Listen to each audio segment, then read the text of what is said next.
Assalamualaikum warahmatullahi wabarakatuh.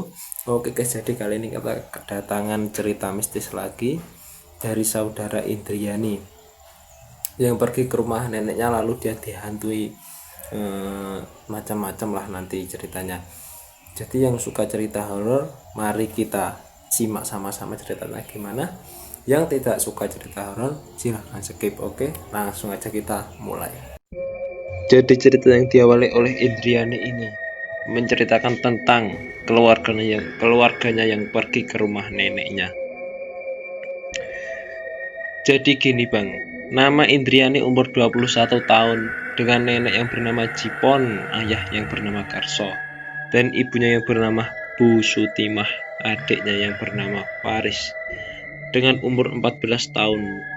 Jadi nama-nama yang aku sebutin ini yang akan jadi pemeran berita nanti, pemeran cerita nanti. Jadi nama-nama yang disebutin Indriani di kotak di kotak pertama ini yang akan disebutin ceritanya nanti. Oke, langsung aja kita ceritakan ke bawahnya seperti apa. Jadi awal mula begini, saya bersama 3 saudara saya sedang ke rumah nenek yang ada di desa Keroyak dari desa Sempul. Kira-kira perjalanan 25 km. Saat di jalan sudah ada gangguan-gangguan mistis. Bahkan Indriani ini masih di jalan saja sudah diganggu oleh hal-hal gaib yang bersifat mistis. Yang mana seperti geronjalan-geronjalan. Padahal pas lewat siang hari jalannya mulus, tetapi ya udahlah, pikirku mungkin ada batu berserakan gitu. Jadi si Indriani ini berpikir kalau geronjalan-geronjalan itu adalah batu yang berserakan di tengah-tengah jalan. Tanpa ia sadari itu adalah mungkin itu adalah gangguan dari makhluk halus.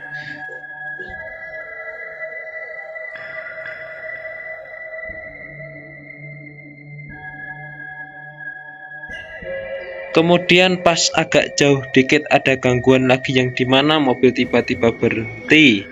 Dan pas saat itu di tengah hutan, pas jam 20.55 itu saya ingat banget. Jadi si Indriani ini sampai ingat betul itu jam berapa, kejadiannya jam berapa. Setelah itu ayah saya keluar benerin mobil, lainnya di dalam nungguin ayah selesai.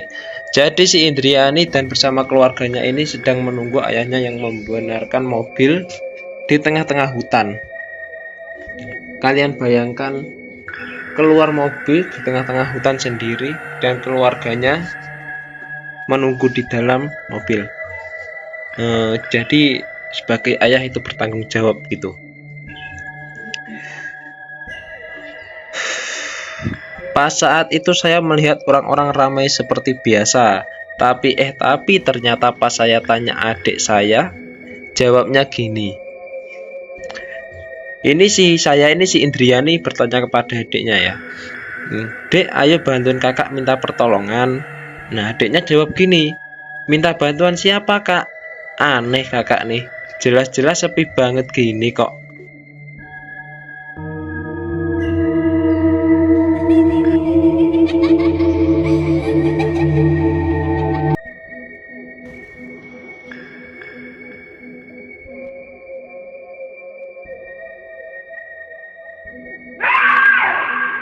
Nah, kakaknya shock, dia bingung dong. Tadi kan rame orang, kok adik saya nggak lihat orang-orang lewat gitu. Kan membingungkan gitu. Nah, kemudian saya shock dong, si Indriani ini shock. Kemudian orang-orang yang lewat, seketika nggak ada orang lagi yang lewat. Setelah itu saya lemas sekali di saat itu.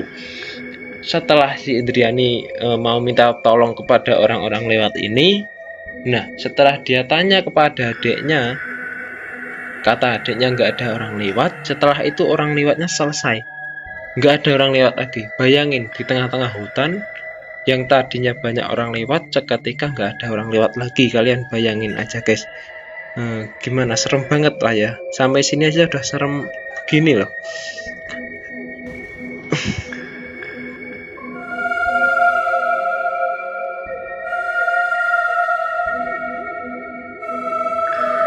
Ibu saya kemudian gini,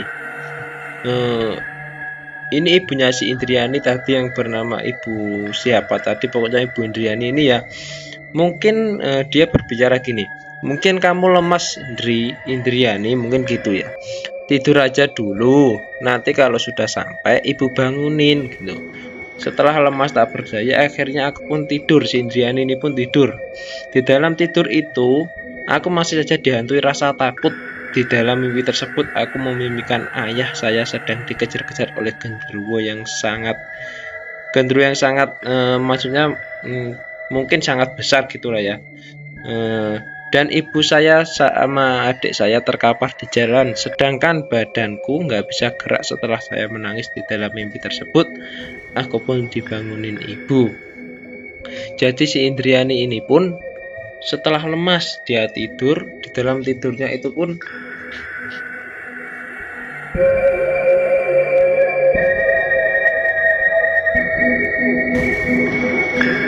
si Indriani ini pun di dalam mimpinya itu pun sampai menangis-nangis. Dia menangis si ayahnya sedang dikejar oleh si genderuwo ini yang sangat besar ini. Sedangkan ibunya sama adiknya ini terkapar dan dia pun tidak bisa bergerak. Ya wajar dong kalau di mimpi itu ya kebanyakan kita nggak bisa bergerak lah ya. Soalnya kita itu kalau di mimpi itu kayak gimana guys ya, kayak berat gitu jalan ya gak? Coba kalian komen kalau sama.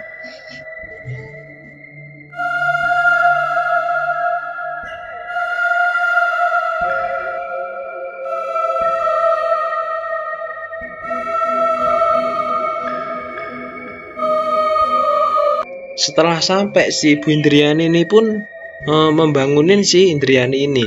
Ibunya itu bilang gini, Dri udah sampai nih. Saya itu si Indriani ini ya. Iya Bu. Nah setelah itu saya bangun dan langsung ambil wudhu lalu sholat isya. Setelah sholat tidur. Kan saya nginep nih 3 hari. Pas hari kedua dan seterusnya ini banyak sekali teror mistis yang menghantui saya. Nah jadi si Indriani ini setelah menginap mungkin 2 hari seterusnya lah ya, itu dia baru dihantui teror mistis. Mungkin gimana terornya, kita langsung aja lanjut baca. Pas setelah maghrib tiba, ibu dan ayah saya pergi mencari makanan. Pada saat itu nenek ke masjid bareng adik saya, dan saya pun disuruh bersih-bersih rumah sendiri, sedangkan aku gak bisa ikut ke masjid soalnya belum selesai bersih-bersihnya. Nah jadi ayah dan ibunya ini pergi mencari makanan keluar, sedangkan si adik bersama nenek itu pergi ke masjid untuk sholat, sedangkan si Indriani ini masih bersih-bersih rumah soalnya belum selesai. Nah saat aku menyapu lantai 2, ada suara cewek ketawa keras banget. Aku langsung kaget dong, perasaan nenek sendiri di rumah pikirku. Perasaan nenek sendiri deh di rumah pikirku gitu. Perasaan si Indriani itu perasaannya itu di rumah kayak sendiri, kok ada cewek gitu, cewek ketawa gitu. Dengan rasa penasaran dan rasa ketakutan, aku masukin dong kamar yang ada di lantai 2 tersebut. Si Indriani pun masukin kamar di lantai 2 ini dengan rasa penasaran dan ketakutan.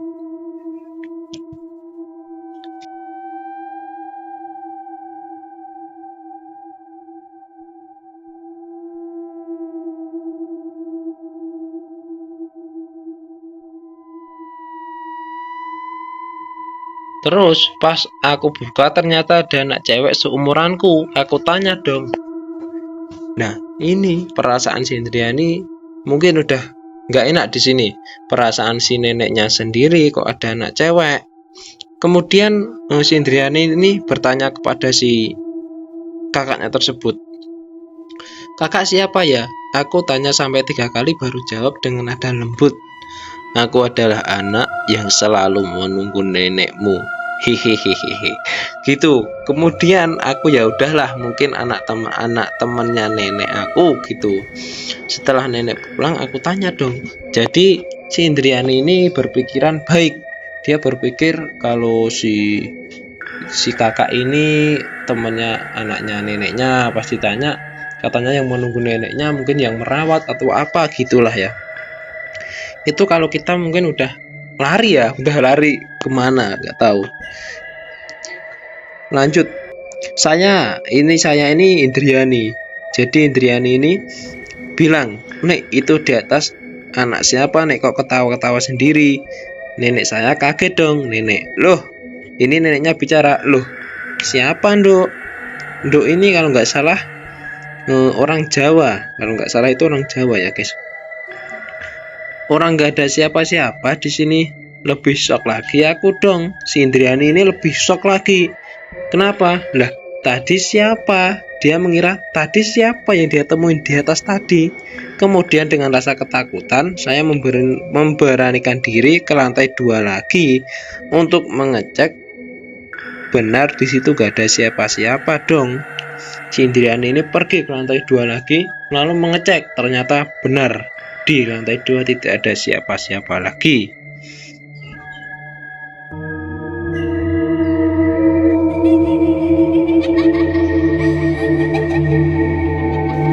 Ketika saya pingsan sampai subuh menjelang, sampai di situ si Indriani kemudian mungkin dia saking kagetnya dia langsung pingsan atau gimana.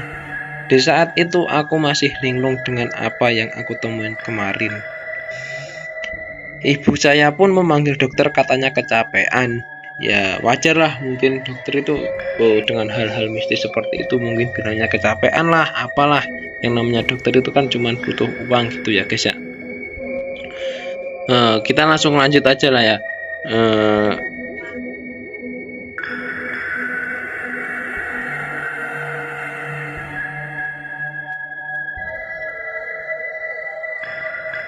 Setelah itu nenek saya tahu penyebab kejadian. Mungkin si nenek ini sadar lah anaknya sedang diganggu oleh si siapa itu pokoknya si barang-barang halus itulah ya. Bisa dibilang nenek saya ini orang Jawa, makanya tahu barang-barang halus seperti itu.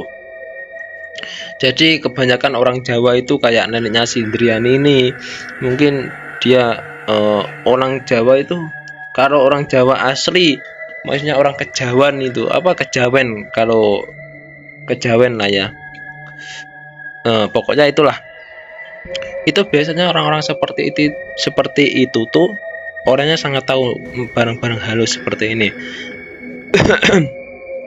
Nah, kebetulan di desa tersebut ada Pak Kiai yang bernama Pak Kiai Mujib. Kemudian dipanggillah si Kiai tersebut. Ternyata sebelum saya berangkat ke rumah nenek, ternyata ada yang nempelin sejenis jimat gitu katanya ke badan aku. Makanya aku digangguin terus. Jadi si Indriani ini ditempelin jimat dari seseorang, mungkin seseorang yang nggak suka pada Indriani ini, atau orang yang gimana lah, yang mau mencelakain Indriani inilah. 21 tahun itu mungkin teman-teman kuliah atau teman-teman apalah, pokoknya itulah. Dibilangin ya. Jadi setelah itu dibilangin Pak Kiai gini, "Duk, jangan pernah ninggalin sholat ya, Nduk." Selepas kejadian itu saya tidak pernah meninggalkan sholat. Alhamdulillah sampai sekarang nggak ada kejadian lagi. Saya Indriani, terima kasih banyak mau mendengarkan cerita saya. Assalamualaikum warahmatullahi wabarakatuh. Yang cerita ini yang bisa kita ambil, jangan pernah meninggalkan sholat, karena sholat adalah segalanya. Kayak si Indriani ini mungkin dia pernah meninggalkan sholat karena apalah, darurat atau gimana. Jadi utamakanlah sholat itu, utamakan. Kemudian hal-hal lainnya itulah. Kalau dulu saya pernah mendengar itu sholat itu, pokoknya sholat itu ditata, hidup kita pun juga ditata. Oke lah, jadi channel Coba Ceritakan sekian dulu. Saya pamit. Assalamualaikum warahmatullahi wabarakatuh.